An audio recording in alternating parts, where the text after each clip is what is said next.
Hi guys, Harry here, and Christmas is only 4 days away, and I cannot wait for it. I mean, Christmas is just such a magical time, and it is also in the Doctor Who universe. It may be magical, but it is also dangerous as well in the Doctor Who universe, and it's just, well, all the episodes are just great. Um, like now though, we only have Doctor Who New Year's specials, but they are still amazing as well. And this video is going to go over the top 5 most watched Doctor Who specials. And as I said, now we have New Year's specials, so they're not all going to be Christmas specials, but they are going to all be the top 5 most watched Doctor Who specials, because I didn't want to exclude some of the like the new, because now we have New Year specials. I didn't want to exclude anything, and also back in the past when we haven't had specific Doctor Who Christmas specials, but we've had other Doctor Who specials. So I thought I'd go over in this video what are the top 5 most watched Doctor Who specials. But before we get into the video, don't forget to subscribe, also leave a like, and also comment down below. And let's get into the video. So first, at number 5, we have A Christmas Carol. 12.11 million people tuned in to watch this, and that is amazing. I mean, it's A Christmas Carol though. There's been so many twists on it. There's been so many in other media. I mean, even like other popular shows and like TV series did it, like Doctor Who and even the Muppets. They did it. I mean, Christmas Carol is just so amazing, and it's something that it just has to be done once in like any show that does like a Christmas special. It is amazing, and I think Doctor Who did it perfectly, because their Scrooge figure is Kazran Sardick, played by Michael Gambon, and he is just wonderful in that role. He is such an amazing actor, and he comes across as the Scrooge character so well. And it's like not contrived at all that he is like a miser and bitter, because we get the backstory on him, and it was like he was kind of like abused, well, not abused so much, but like he was always made to feel inferior by his father, and if he didn't become like him, he was definitely inferior, and he wouldn't have had, you know, the wealth his father had. But it's amazing that in just one line, it can be conveyed that way as well. When the Doctor asks who Abigail is, like before we know her in the chamber, he goes, who is she? And Kazran Sardick goes, well, no one important. And he goes, in 900 years of time and space, I've never met anyone who wasn't important, which just shows the Doctor's character so well, that even though he is a Time Lord and almost like a god, he is just like, he cares about everyone so much, and I think it goes a long way, as this was obviously a new Doctor. It was Matt Smith's first Christmas special, so I think that is just an amazing line. And we also get into the ghosts, which obviously is a big part of A Christmas Carol. They make Scrooge, but in this case Kazran changed his mind. The past ghost is of course the Doctor, which obviously he goes through all the Christmas Eves, and really it was young Kazran who kind of made him make that plan, because he said to Abigail, he comes every Christmas Eve, which made him continue on with it, and also led into Amy being the ghost of Christmas Present, saying that all these people will die if you don't if you don't save them, because Kazran was the only one that could save the ship crashing. And Kazran, his younger self, his future self, to his younger self was the ghost of Christmas Future, and it was an amazing parallel, because the younger self thinks it's his father, like the present self is his father, so it's just an amazing parallel between how he is to his father and how he changes because he doesn't want to be like his father, but when Abigail only has one day left, he becomes like his father again. But then when he sees that he's become like his dad, he changes his mind again and changes back to being good. And I just think that is amazing. And I'm going to give a ranking to all these episodes, and I think this deserves a 9 out of 10. It is a really amazing episode. Let's move into the next one. Number 4, we have The End of Time Part 2, which 12.27 million people watched it, tuned in to watch it, and that is amazing. End of Time Part 1 just misses out as a Christmas Carol sneaks in between these two, but they are both amazing, and I want to talk about the End of Time Part 1 a little bit because I feel like it's a bit harsh to measure them one without the other.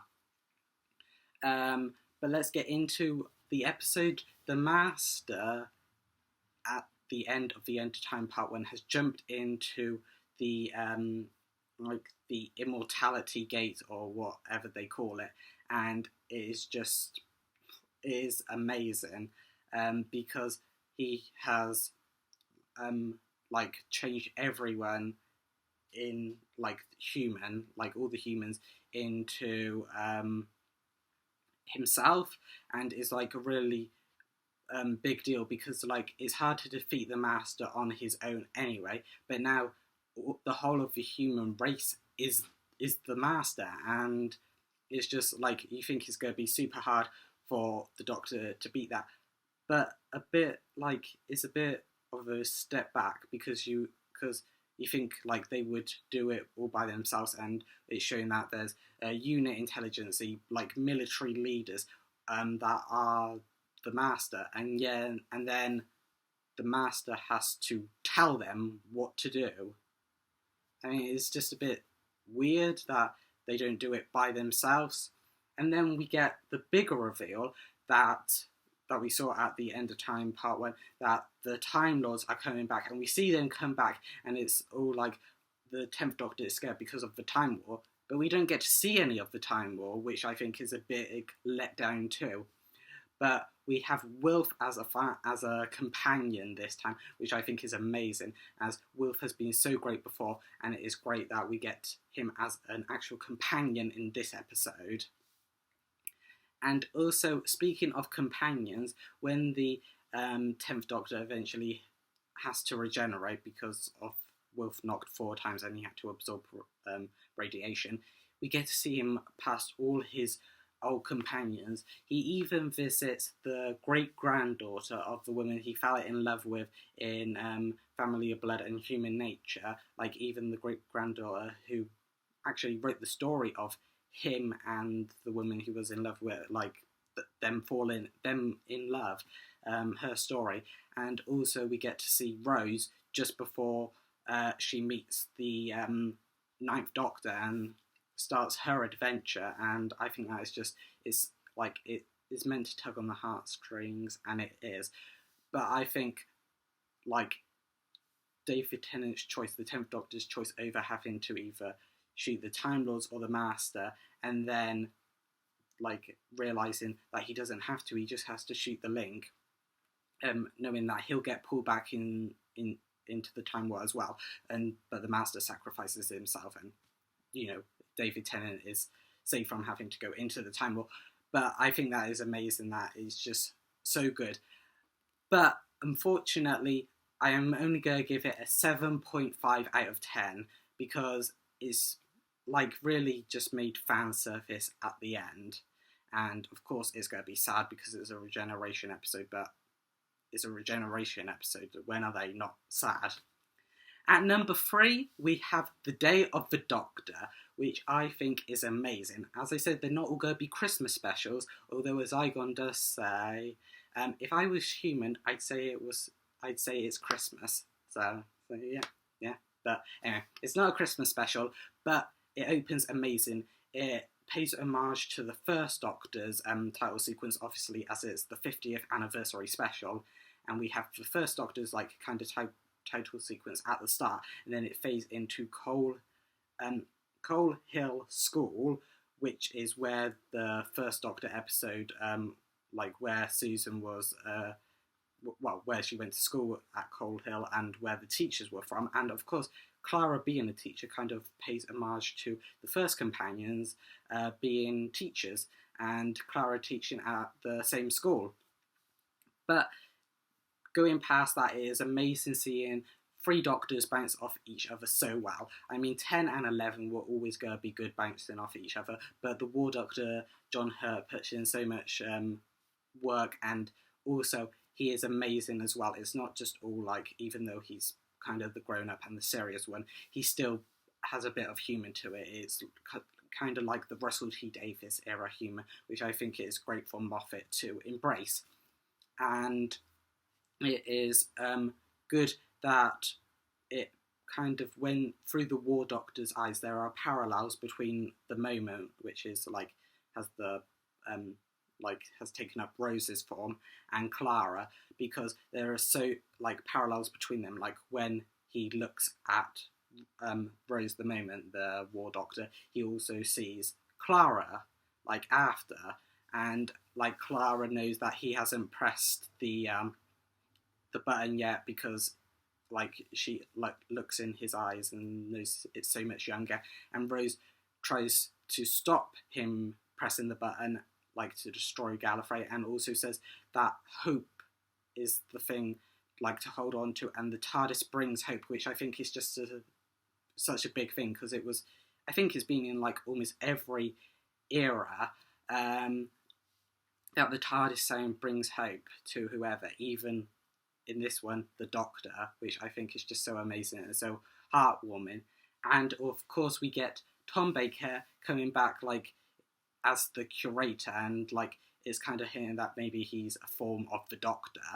And you know, Chris Chibnall, Timeless Child, could put the curator in there at some point, and then that will probably get on fans' nerves. Well, but we'll see. It's just amazing to have the fourth Doctor back, and it's sure that the curator, that whole gallery, is his TARDIS. I'm going to give this 8.5 out of 10. Oh, I don't think I said how many people watched it. 12.8 million people watched it, which is just amazing. Next up, we have The Next Doctor. That is amazing. All the characters in it, like the human characters, are so, like, they put in so much effort to them, so much characterization. Like, Jackson Lake is just the perfect underdog hero, as well as Rosita showing her parallels to Rose, like a spunky, down-to-earth, brave human girl. And it's just so amazing to see, like, almost like the Ninth Doctor and Rose, like, again, but this time obviously more human and down to earth. But it is amazing. And one bad note is the villain, Mercy Hartigan, which is, she's kind of one note and she doesn't show any emotion, but how they destroy the cyber leader is that she shows emotion of fear when she didn't have any emotion before, which is a bit weird. But Jackson Lake, Rosita are amazing, and even the person that helps Jackson build his TARDIS is amazing, and I give this a rank of 8.5. And I forgot to say how many people watched it again. 13.1 million people watched it, and I think that is just amazing. It definitely deserves an 8.5 out of 10. Next, at number 1, we have Voyage of the Damned, which is not a great Christmas special, but I think people got pulled in by Kylie Minogue, but her character is just amazing. All of their characters, like, that come across it, a wide variety, but they are explored so well, and we obviously get Wilf introduced in this one. The hosts are a bit like, when they're evil, they still answer questions, which is a bit weird, and Max Capricorn is a kind of one-note bad villain, but I think the characters across it that the Doctor has to save are amazing. 13.31 million people watched it, and although I am only going to give it a rank of 6, if you notice, it goes The Voyage of the Damned, then the next Christmas special is The Next Doctor, then the next Christmas special is The End of Time Part 1 and 2, and then the next is A Christmas Carol. So this definitely made it so that this well, it goes into the Doctor, like, it paved the way for, even though it's a mediocre, in my opinion, Christmas special, The Voyage of the Damned, even though the characters are amazing and David Tennant is on fire and we meet Wilf, it is kind of like mediocre because of the villain, and like it's not like I think most people watched it, you know, because big name Kylie Minogue was in it. I mean, her character is amazing as well. As I said, she's probably the best character apart from David Tennant. I mean, even Alonso is amazing. Get showed up again in the End of Time Part 2.